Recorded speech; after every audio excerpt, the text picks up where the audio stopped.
కాబట్టి ఎరుక పుట్టి అన్నాలేమి, పుట్టుట కారణమేమి, దీన్ని ఎవరు పుట్టించినారా అంటే దీని అర్థం తెలియదు మనం. కాబట్టి ఓ ఎరుక నీ నివాసం ఏమి అంటాడు గురువు గారు.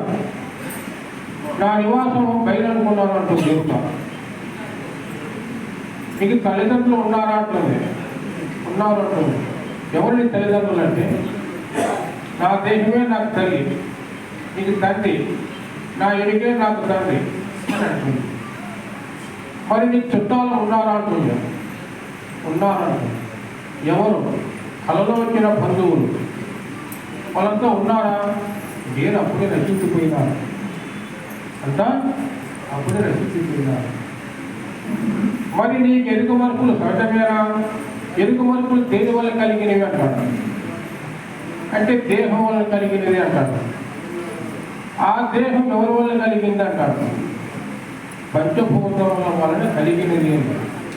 ఆ పంచభూతం దేని వల్ల కలిగినవి అంటే పట్టమేల వల్ల కలిగినవి. మరి పట్టమేలు స్థిరమా అస్థిరమా అని ఉపయోగిస్తారు. స్థిరమే. స్థిరమైన దానికి అశాశ్వతమైన వస్తువులు ఎలా ఉంటాయి? పుట్టవు కదా. స్థిరమైన దానికి అస్థిరమైన వస్తువులు ఎలా కనపడతాయి? పుట్టవు కదా. మరి ఇది ఎలా పుట్టింది అంటే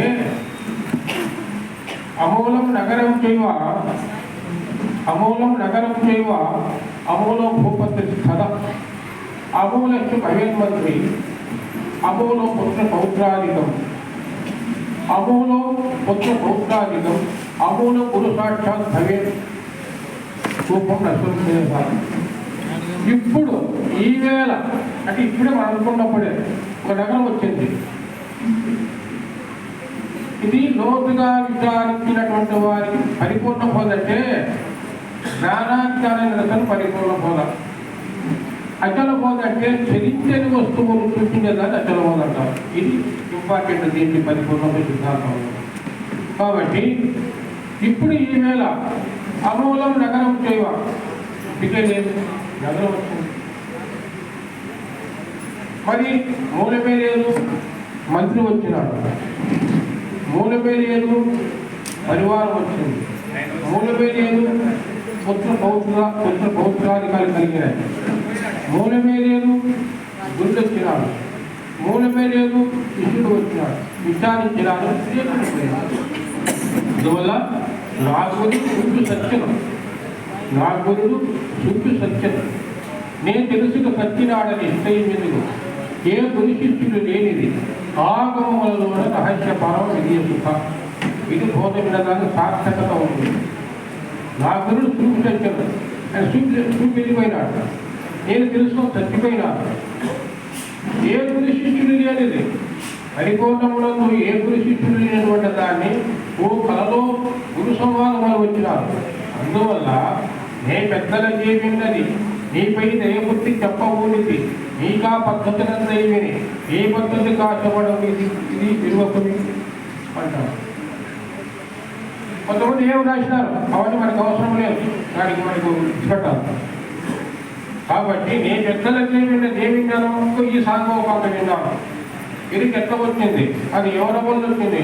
ఎవరు సృష్టించినారు? దాని తల్లిదండ్రులు ఉన్నారా? వాళ్ళ తల్లిదండ్రులు ఉన్నారంటే వాళ్ళ తల్లిదండ్రులు ఎవరు? వాళ్ళు విచారిస్తే వేదాంతం ఏదో అంత శిక్షలు రాసింది అంతా ఊరికే ఎత్తిపోతుంది, మనసు గమనం ఆగిపోతుంది. కాబట్టి ఈ విధంగా రోగము చేష్టలు పోయిన రోగము గల గణన మాటలు ఇక నిన్ను నీ గుర్తెరుగుతాం అడిగిన నే కలగన మాట నిశ్చయమంటారు. అయ్యా ఒకరికి రోగం వచ్చిందనుకోండి, రోగం వస్తాడు, దాని రోగం చేస్తున్నట్టుగా వస్తాయి. వచ్చింది, ఆ భక్తులంతా కలిసినారు. అయ్యా బాబు డాక్టర్ దగ్గరికి పోని చెప్పారు. డాక్టర్ దగ్గరికి పోయిన తర్వాత ఆ డాక్టర్ గారు దీనికి కంప్లీట్గా వైద్యం చేసి ఇంటికి పంపించాలనుకున్నాడు. ఆ డాక్టర్ గారు ఒక 4 రోజులు ఆసుపత్రిలో పెట్టుకున్నాడు. పెట్టుకున్న తర్వాత సంపూర్ణంగా వాడిని ఆయుధానికి రోజులుగా చేసి ఇంటికి పంపించారు. 50 చేసినట్టు ఆయన తప్పు లేదు. అయితే ఇంటికి వచ్చిన తర్వాత ఈ బంధువులంతా వస్తారు కదా, ఏంద్రా నీ కన్నులు వాచినాయి కదరా, మగవంతో ఉప్పుగానే ఉంది, ఆ డాక్టర్ ఏం బాగా నీకు ఎందుకు ఏం బాగా చేసినట్లు అని అన్నారు. వాడు ఏమనుకున్నాడంటే ఆ రోగి అవునప్ప నాకు బాగా చేయలేదు కావాలా, ఇంకా నాకు రోగం ఉంది కావాలా అని వాడికి అనుమానం వచ్చింది. అట్లా రోగము చేష్టలు పోయిన రోగము కలదనిన మాటకు వైగనిన్ను నే గుర్తిరుగుటం అడిగిన నే కలదన మాట నిశ్చయమడరా. కానీ ఆ విధంగా ఎంత చెప్పినప్పటికైనా దీనికి అసంభావన, విపరీత భావన, కుతర్కములు కూడా ఉంటుంది. ఈ పద్యాల సామీప్యం అసంభావన ఎలా ఉంటుందంటే, గురి ఎంతో కష్టపడి అలా ప్రపంచము లేదు, నువ్వు పుట్టలేదు అని చెప్తాడు.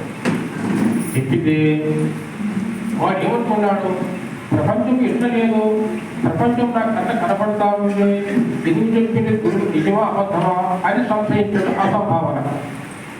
ఇది ఊరికే పదాలు కాదు, దీని ఆంతర్యం చెప్పినారు, అర్థం చెప్పినారు. అమూలం నగరం చేయవ ఎంతటి మహాత్ములకు ఈ యొక్క పదం అర్థమయ్యేది కూడా గురు సామాన్యం కాదు, విపరీత భావన. ఇంకో పాయింట్, గురుని పరిపూర్ణం చూపించినాడు. గురుమూర్తి కష్టపడి పరిపూర్ణం చూపించినాడు శిష్యునికి. చూపించిన తరువాత వాడు ఏమనుకున్నాడంటే, పరిపూర్ణం ఇదేనా, ఇదేమి పరిపూర్ణము, ఇది పరిపూర్ణమా, మరి తినే దేవి కాలాలు లేవే, ఇది పరిపూర్ణం కానే కాదు. పరిపూర్ణముని శిష్యుడు చూచి గ్రహించవలసిందే కానీ అది చెప్పుటకు సాధ్యము కాదు. చూచి గ్రహించవలసిందే కానీ అది చెప్పుటకు సాధ్యము కాదు అని విషయం బృహద్వాచత్వంలో పండితానాటి పండిత శివానంద స్వామి చెప్పినారు. కాబట్టి గురుడు చూపిస్తే ఇది పరిపూర్ణమా, ఇది దేవుడా, ఇది కాదే అని వాడు అబద్ధముగా తెలుసుకోవడం అసంభావన. విపరీత భావన ఎలా ఉంటుందంటే, గురువు చెప్పినటువంటి మాటలు నిజం కావు, నా మాటే నిజము అని వీడు పరిపరి విధాల పోవడం. అందువల్ల లయ విక్షేప కషాయకర నరస్వాదం 5 విధములు ఉంటాయమ్మా. లయ విక్షేప కషాయకర నరస్వాదములని ఆ మహాత్ములు ఎంతో కష్టపడి మనకు విక్రయం. లయము అంటే మరుపు నిద్ర వచ్చుట. మనం అన్నం తిన్నాం, ఇప్పుడు నిద్ర వస్తుంది, అది నిద్ర కాదు. ప్రపంచ విషయాల మధ్య పరిపూర్ణ భోజనంలో కూడి ఉండటము మరుపు, అది మరుపు. విక్షేపం అంటే మనస్సు ప్రపంచ విషయాలతో కూలిపోతూ ఉంటుంది, మాట్లాడటంలో పోతాడు. అట్లా కాదు, పరిపూర్ణ భోజనంలో కూడి ఉండడము విక్షేపం, లై విక్షేపం. కషాయం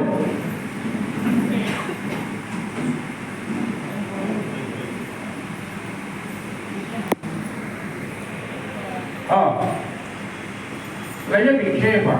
కషాయం అంటే ఇహపరాతీతమైన, ఇహమంటే శరీరం, పరమంటే ఆత్మ, ఇహపరాతీతమైన పరిపూర్ణమనే ధ్యానించి రెండవది కానకుండా ఉండడము, ఇది కషాయం. ఇది అంత లోతుగా ఉంటుంది, పెద్దలు. అందువల్ల నేను చెప్పినట్టు చెప్పాలన్నట్టు ఎప్పుడూ మనం చెప్పేది అన్నమాట. లయ విక్షేప కషాయం రసస్వాదనములని. రసస్వాదనం అంటే సింహ సుప్రభకు, సింహము ఏర్పు కలగట్ట చచ్చిపోతుంది. ఇది అందువల్ల లయ విక్షేప కషాయ కరట రసస్వాదనములని చర్చావస్తుంది. అందువల్ల ఇదంతా ఎలా ఉంటుందంటే, విశ్వోత్పత్తి వర్జితమైన బ్రహ్మమునందు, విశ్వోత్పత్తి వర్జితమైన బ్రహ్మమునందు ఏలాకులు విశ్వం పుట్టెను. అర్థమైంది. విశ్వోత్పత్తి వర్జితమైన బ్రహ్మము, విశ్వోత్పత్తులు గల ప్రపంచం ఏలాకులు పుట్టును. అందువల్ల పుట్టుడికి అవకాశం లేదు. సత్యమైన వస్తువు ఏదో అసత్యమైన పుట్టకూడదు అని అందువల్ల మనకు మొట్టమొదటి శిష్యునికి వేదాంత ప్రక్రియ మొదలుపెట్టినప్పుడు అజ్ఞానోపవాదం ప్రపంచం ప్రపంచతే శిష్యానం శిష్యార్థం భూత శిష్యార్థం తత్ ప్రత్యయ కల్పితం క్రమాత్ ఇదం సత్యం ఇదం స్వప్నం చరాచరం ఇదం జగత్ ప్రబోధకాలే అదాతో ప్రపంచించారు. ఎవరికి అయ్యా దేని ప్రపంచం ఎలా కలిగిందంటే దేని వాడు పుట్టకూడదు, నేను లేని వాడి నేను పుట్టిన నాకేం ప్రమాణం అంటే ఏం ప్రమాణం లేదు కాబట్టి. కాబట్టి ఎన్ని విధాలుగా మనం విచారించిన హృదకు విచారిస్తే బృహద్వాసిస్తే అసాధ్య ప్రకారం విచారిస్తే సత్యమైన వస్తువు ఏదో అసత్యమైన ప్రపంచం పుట్టలేదు. ఇది గ్యారెంటీ అన్నమాట. ఎదుకెప్పుడు కూడా ఏ కాలం ముందు మనం 3 కాలం ముందు విచారించింది నేను ఈ యొక్క గురు ప్రబోధ కాలేదు అదాతో బ్రహ్మజిజ్ఞాస. ఈ బ్రహ్మజిజ్ఞాసం కలుగుతుందో మొట్టమొదటి పిల్లవారికి వేద ప్రక్రియ నేర్పినప్పుడు అక్షరాలు అపవాదం చెప్పి తదుపరి పూర్ణములు చెప్పాలి. మన ప్రసిద్ధ ప్రమాణం తెలుస్తున్నాయి. ఆ ప్రమాణముగానే ఇది చెప్పండి కొంచెంగా పుట్టిపోతుందని అర్థం కాదు. అందువల్ల దీనికి అభావముల చేతి విచారించినటువంటి మహానుభావులు ఉపనిషత్తులు కానీ బ్రహ్మోపనిషత్తులు కానీ పురాణములు కానీ ఇవన్నీ కూడా మొత్తం పిల్లవారికి చెప్పి కొంచెం సాంకోపాంగా ముందుకు చేసుకుంటే వారికి ఎంత ప్రపంచం కలిగింది, అబద్ధమైన ప్రపంచం ఎలా పుట్టింది ఏంటంటే లాస్ట్కు తేలేదే అబద్ధం. అందువల్ల ఈ గురువాక్యం అంటే యొక్క ప్రయోజనం మనం అందరూ కూడా సమాధానం చేసుకొని అరమర లేక ఎవరైతే మహానుభావుడు ముందుకు పోగలుగుతాడో అందరికీ బోధ పట్టదు, పట్టింది మహాసులభం. అందరికీ బోధ పట్టదు, పట్టింది మహాసులభం.